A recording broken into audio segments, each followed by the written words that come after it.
low to the body. You see Canelo, you see Joshua do it. They go low to the body and go high. You see that shot? Boom, boom. So I was doing this right. Like you, the boxing way is, a lot of people do this in boxing. They step forward, yeah? You jumped in. So then you jumped in and then you're here. You're right here. So I'm just doing the simple drill. UFC is more advanced than boxing. Boxers get paid more money, but the entity of the UFC, billion. Yeah. If you don't got a gimmick, you have to have a gimmick. A mean, tough street Tyson, custom auto trained. It's all a gimmick. It's real, but it's a gimmick. Look at Conor McGregor. He has a gimmick. He's crazy. He's bold. A gimmick. Real life, he's a beautiful guy. You know. Yeah. But you have to have a gimmick. What sells tickets? Put in seats. Put them butts in the seat. Yeah. That's a scary one for fighters too, because the thrill of cocaine for some reason is exciting to people who love like exciting things. Like there's something about fighters who are adrenaline junkies that like to be pumped up, and yeah, Conor seems to enjoy it, which is one of the things that makes me think he probably won't come back. But if he does come back, it's got to be now. You know, again at 36 years old now, Paddy Pimblett. That's the fight. That's going to be a big fight. Big fight. Yeah. But I don't even think Conor's in the drug testing pool anymore. No? You don't think so? I don't believe so. I'm currently in the negotiation stage. The opponents, there are multiple opponents on the platform. Of course, I would love to get that one back. I felt I went into his round, and I felt handy early on. He had to wait for me to get tired. I do have a little bit of a concern with Conor. I do. The words that Conor used are not true. Conor is not negotiating with the United States government. Nor has he ever. Nor will he ever. If you were to ask Conor McGregor the phone number to the United States government, he would not be able to produce it. Just for example, this is not real. But the voice in which Conor did the spoof interview is also not Conor's natural speaking voice. He's doing more and more interviews with this new voice. I enjoy Conor's voice. I like when Conor talks to you. The Macho Man, Randy Savage. Yeah, oh yeah. See, over time, he forgot that this wasn't his actual voice. Yeah, the people that know him. The people that know him say that he started to answer the telephone. He started to answer the telephone with this voice. And the people would say to him, Larry, why are you speaking like that? And he would say, I'm trying to stay into character at all times. This is how you become good at it. This is how you become good at the gimmick. The White House card is happening, and everyone's losing their minds over who's fighting. But here's what nobody's talking about. This isn't really about the card at all. This is about Conor McGregor's desperate attempt to stay relevant in a sport that's already moved past him. While analysts are throwing around names and creating fantasy matchups, the real story is happening behind the scenes. McGregor knows his window is closing fast, and he's pulling every trick in the book to manufacture buzz around what might be his final shot at reclaiming his throne. The whispers aren't just about potential opponents anymore. They're about whether the biggest star in MMA history can still actually fight at the highest level, or if we're all just watching a carefully orchestrated farewell tour disguised as a comeback.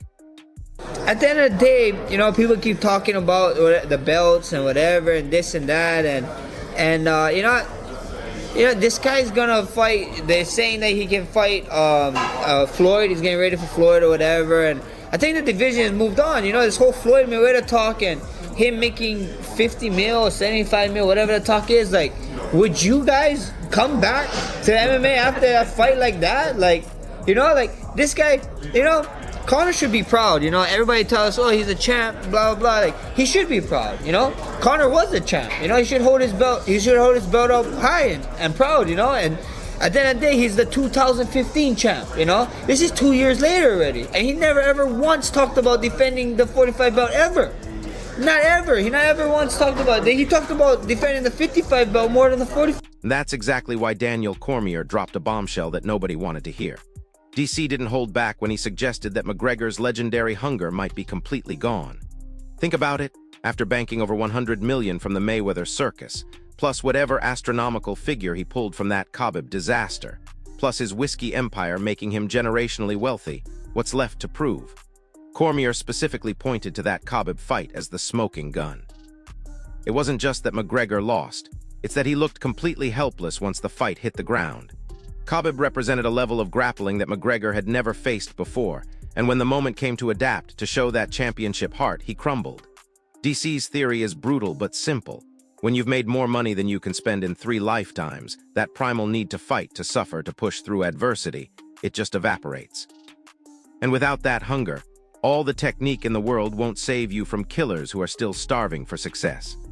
Conor McGregor at the White House. Man, it's over, bro. It's over for him? It's over, dog. Conor McGregor. He made too much money, huh? He made way too much. He sold that liquor for what, 500 million? Yeah, he got 100 million for fighting Floyd. He got 100 million for fighting Floyd. Then he was doing pay-per-views like nothing. Yeah. And him and Khabib did 2.5 million pay-per-views. Him and Khabib was the best. Did you think he was just one-dimensional and that's why? No, he was good. But when they got him on the ground, DC, he couldn't get up. They couldn't get him on the ground. Yeah, they did. Khabib got him on the ground. That Khabib was... But here's where it gets absolutely wild. Justin Gaethje is looking at this whole situation from a completely different angle, and his perspective reveals something fascinating about the current state of the lightweight division. Despite being tied 1-1 with Dustin Poirier in their rivalry, Gaethje has zero interest in running that back. Zero. He's not looking backward at old grudges or unfinished business.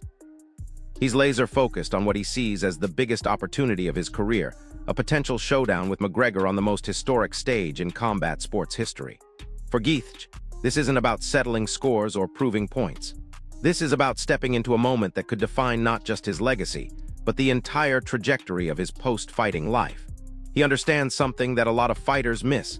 Sometimes the opponent doesn't matter as much as the stage you're fighting on. A victory over McGregor at the White House wouldn't just be another win. It would be the kind of career-defining moment that opens doors for decades to come. Dustin Poirier, if he decides to come out of the title, are you interested in that? No. We're 1-1. Yep. I'm fighting for the championship next. I mean, that is the biggest fight in the world for me, for this division. It's the biggest fight that any of us could ever have, is fighting for an undisputed gold championship belt. So there's nothing else that entertains me. If they came to me and said, do you want to fight McGregor on the White House card instead, I would think about it. Now listen to this part, because Demetrius Johnson just threw a wrench into everything everyone's been assuming about how this card should work. Mighty Mouse came out swinging with an opinion that's going to make a lot of people uncomfortable. In his view, name value alone should never guarantee a spot on a card this prestigious, regardless of whether we're talking about McGregor or even John Jones. Johnson's argument cuts to the heart of what's wrong with modern MMA, the idea that past accomplishments should trump current performance. He believes the White House stage should be reserved for fighters who are actively competing, staying sharp, and earning their opportunities through recent victories, not coasting on reputation built years ago. This isn't just about fairness. Johnson is making a business argument too. He's saying that rewarding inactive fighters over active ones sends the wrong message to the entire roster and ultimately hurts the sport's credibility. When legends can waltz back into title shots or marquee events without proving they still belong, it devalues the achievements of fighters who never stopped grinding. Like, let's say John Jones comes back, he fights Johnson Almeida. He was like, you know what? I want to be on the White House card. What do I got to do? They're like, okay, you fight the winner of Volkov versus Johnson Almeida.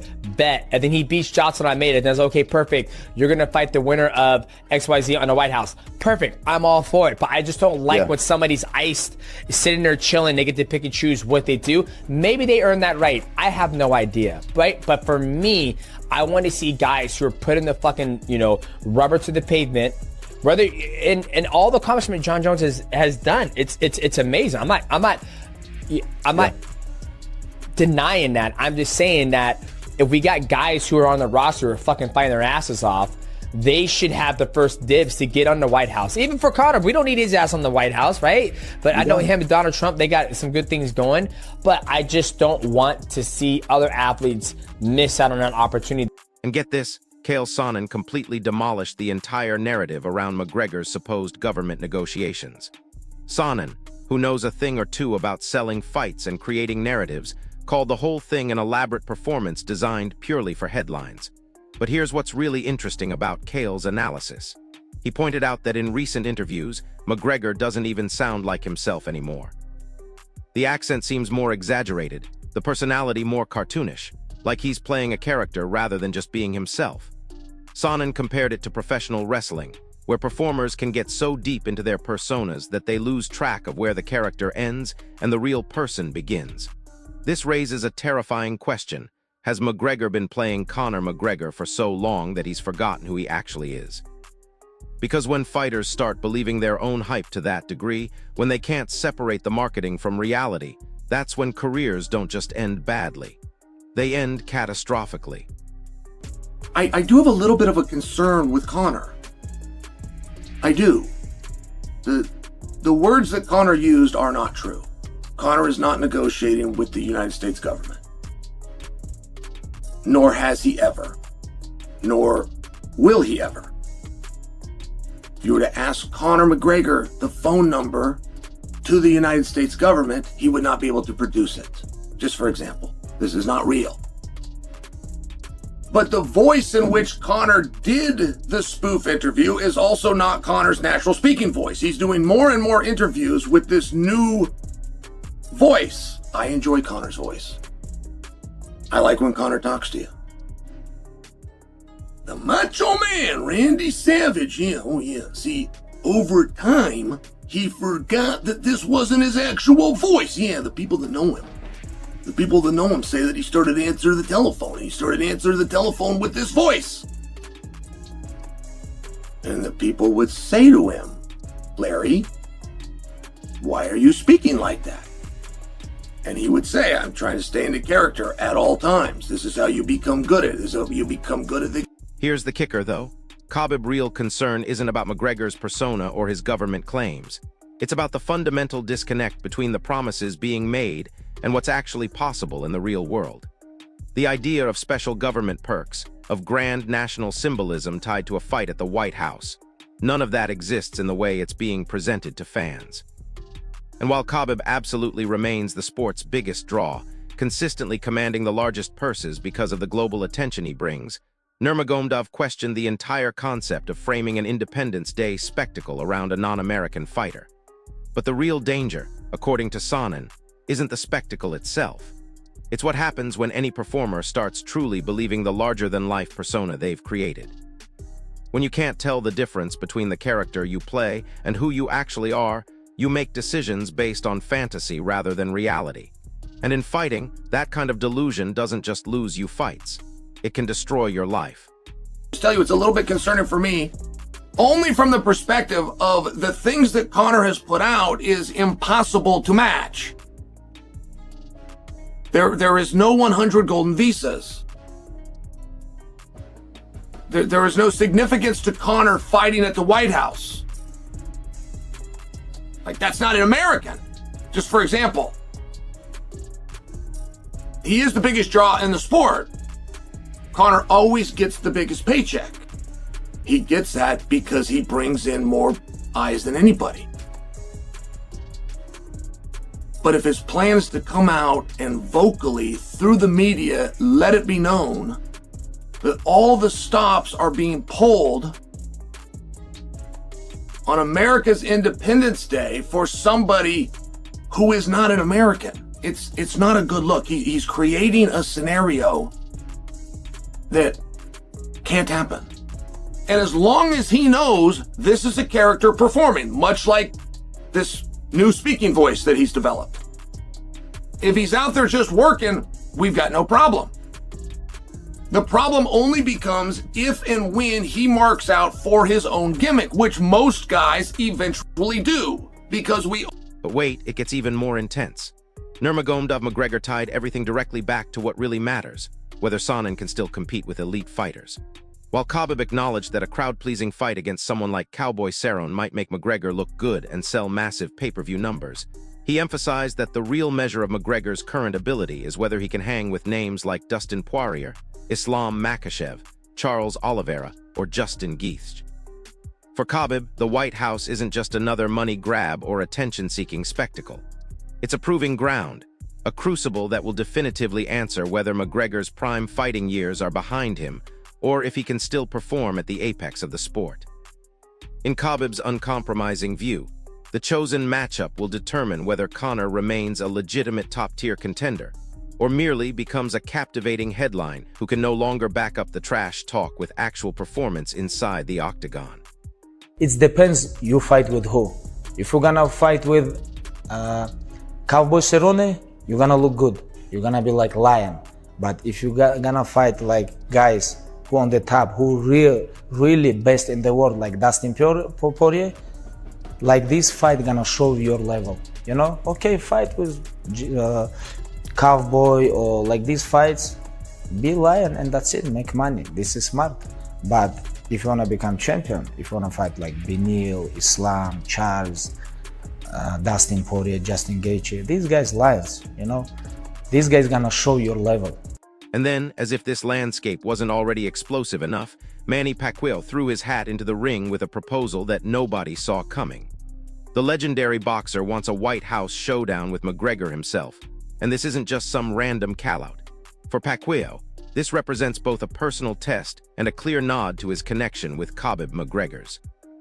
He's completely unapologetic about wanting to see McGregor tested against a formidable opponent, and his entry into the conversation adds yet another layer of complexity to an already chaotic situation. What's fascinating is how each new contender stepping forward is transforming this from mere speculation into a genuine high-stakes spectacle that fans absolutely cannot look away from. Every Sonnen callout, every public challenge adds another layer of tension, making the White House stage feel like it's destined to become one of the most unpredictable and unforgettable arenas in combat sports history. The question isn't just who will fight anymore, it's who won't be fighting, because it seems like everyone wants a piece of this historic moment. Now, another big name that you've been linked with over the years, and there was very big rumours about you and Conor McGregor. I know Umar Kremlev has said that he wants to maybe stage that fight one day in Russia.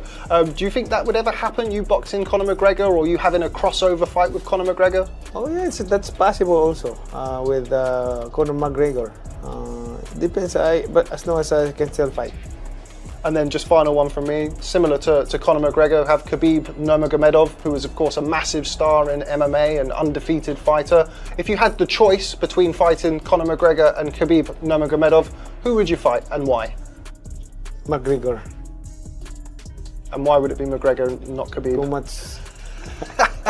Do you prefer that? I want to shut his mouth out. Do you prefer that somebody at Khabib is very humble, is a very religious man? You prefer that type of person? He's a nice guy. He's a nice person, humble, and that's an inspiration. A good role model for sport. Hold up, because Max Holloway just delivered some harsh reality that everyone needs to hear. While the entire MMA world is debating who McGregor might fight next and how much money he'll make, Holloway pointed out something brutal: the divisions have already moved on without him. Blessed emphasized that while Conor should be proud of his accomplishments, especially as the 2015 champion, there's a glaring issue that nobody wants to address.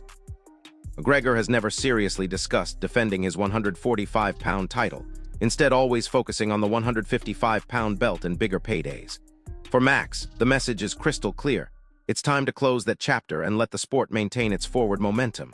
But here's what makes this even more interesting. Jon Jones is genuinely captivated by the White House card, particularly the buzz around Ilia Topuria potentially headlining against Justin Gaethje. While Jones admires technical fighters like Anderson Silva, it's the prospect of Topuria stepping into that historic spotlight that excites him most. This highlights just how significant the White House stage could become in shaping the sport's next iconic moments, and how it could create stars that transcend the traditional boundaries of MMA fandom. Now here's where things get absolutely insane. Justin Gaethje has made it clear that his potential clash with Ilia Topuria could be completely career-defining, and he's not backing down from the stakes involved. Confident in his devastating knockout power and diverse skill set, Gaethje isn't shying away from this monumental challenge, even though he's fully aware that Topuria has already finished elite fighters like Alexander Volkanovski and Max Holloway. For Gaethje, a victory on that historic stage would keep his championship dreams alive and his fighting fire blazing. But here's the brutal honesty that makes this so compelling. He's also admitted that a knockout loss might signal it's time to hang up the gloves. Either way, this matchup promises absolute fireworks that could steal the entire show from whatever McGregor ends up doing. Meanwhile, Jon Anik offered his own perspective on the White House card, recognizing the undeniable buzz around McGregor's return, but raising serious doubts about some of the rumored opponents. He noted that a bout with Michael Chandler, while flashy and crowd-pleasing, wouldn't hold much significance in the lightweight division and could even end up being at a catchweight, which would diminish its importance even further. But here's what nobody's talking about. The real excitement and compelling narratives lie in potential matchups that would actually test McGregor's current abilities. Anik specifically mentioned fights with Nate Diaz or Mauricio Rua as bouts that would carry genuine stakes and meaningful implications for McGregor's legacy. These aren't just money fights. They're fights that would answer real questions about where McGregor stands in today's evolved MMA landscape. Speaking of visions for this card, Brendan Schaub laid out his own ambitious blueprint, strategically placing John Jones in the main event and setting up an explosive McGregor versus Justin Gaethje clash in the co-main spot. This ensures the sport's biggest names remain in the spotlight while creating a card that balances star power with legitimate competitive intrigue. Schaub also floated intriguing potential bouts like Sugar Sean O'Malley versus Corey Sandhagen, though he honestly admits those matchups might not generate the same earth-shattering buzz as the headliners. For Schaub, the key is balancing undeniable star power with fights that keep fans engaged from start to finish, creating a card that delivers both spectacle and substance. So here's where we stand after all this chaos. The White House card is shaping up to be either the most spectacular comeback in MMA history or the most expensive funeral for a legend's career. McGregor's name is driving the conversation, but the real story is about whether he can still perform when it matters most. With potential opponents ranging from Justin Gaethje to Nate Diaz to even Ilia Topuria, the stakes couldn't be higher. This isn't just about one fight or one card anymore. This is about the future of MMA's biggest star, and whether the sport's most captivating personality can still back up the talk when the lights are brightest. Will McGregor reclaim his throne on the most historic stage in combat sports? Will new stars rise alongside him? Or are we about to witness the end of an era in the most public way possible? Drop your predictions in the comments below, tell me who you desperately want to see step into that cage, and smash that like button if this breakdown helped you understand what's really at stake. Subscribe and hit the notification bell because this story is just getting started, and you won't want to miss what happens next. The craziest part about all this speculation is that we might be completely missing the bigger picture here. While everyone's debating matchups and analyzing McGregor's hunger, there's a seismic shift happening in MMA that nobody wants to acknowledge. The White House card isn't just about one fighter's comeback. It's about proving that combat sports can transcend traditional boundaries and become genuine cultural events that capture mainstream attention in ways we've never seen before. Think about what this means for the sport's future. If this card succeeds, we're not just talking about bigger purses or more famous venues. We're talking about MMA becoming appointment television for people who have never watched a fight in their lives. But here's what's absolutely mind-blowing about the current situation. Dana White has been unusually quiet about the specific details, and that silence is deafening for anyone who knows how the UFC operates. When Dana goes quiet, it usually means one of two things. Either the deal is so massive and complex that he can't risk saying the wrong thing, or the whole situation is falling apart behind the scenes and he's scrambling to salvage whatever he can. Industry insiders are whispering that the logistics alone for a White House event are unlike anything the UFC has ever attempted. We're talking about security clearances, government protocols, international broadcasting rights, and coordination with agencies that have never dealt with combat sports before. The amount of red tape and bureaucratic nightmares involved could kill this entire project before it even gets off the ground. And get this, there's another layer to this story that's absolutely fascinating from a business perspective. McGregor's team has reportedly been in talks with multiple streaming platforms about exclusive behind-the-scenes content, win or lose. They're treating this potential comeback like a documentary series in the making, which tells you everything you need to know about how they view the stakes involved. This isn't just about winning or losing a fight anymore. It's about creating content that will generate revenue streams for years to come, regardless of what happens in the octagon. Smart Money says McGregor's people are already planning the Netflix special, the podcast tour, and the book deal that will follow this event. That's either brilliant business planning or a concerning sign that they're more focused on the aftermath than the actual competition. Here's where things get really interesting, though. Multiple sources close to the lightweight division are saying that several top contenders are privately hoping McGregor chooses someone else as his opponent, because they recognize the impossible position this fight creates. If you beat McGregor convincingly, critics will say he was washed up and it doesn't count. If you lose to him, suddenly your entire career gets questioned, and you become the guy who lost to a fighter who hadn't been active. It's a lose-lose situation disguised as the opportunity of a lifetime. But Justin Gaethje seems to be the exception here. He's actively campaigning for this fight, and his reasoning reveals something crucial about his mindset. Gaethje understands that in combat sports, sometimes the risk is worth taking because the alternative is being forgotten entirely. A spectacular performance against McGregor, even in defeat, could be more valuable for his legacy than winning 3 fights against lesser-known opponents. Now here's something that's flying completely under the radar but could change everything. Ilia Topuria's recent comments suggest he's not just interested in being on the card, he wants to steal the show entirely. The Georgian-Spanish fighter has been studying McGregor's career trajectory obsessively, and he believes he represents everything that McGregor used to be before the money and fame complicated things. Topuria is hungry, undefeated in the UFC, and carrying the kind of chip on his shoulder that made McGregor dangerous in the first place. If he ends up on this card, whether facing Gaethje or someone else, he's going to approach it like his entire future depends on outshining whatever McGregor does. That kind of motivation can lead to career-defining performances that nobody sees coming. The Georgian has already proven he can finish elite competition, and putting him on the biggest stage in MMA history might be exactly what he needs to announce himself as the sport's next breakout star. But wait, because there's another angle that's absolutely crucial to understanding what's really happening here.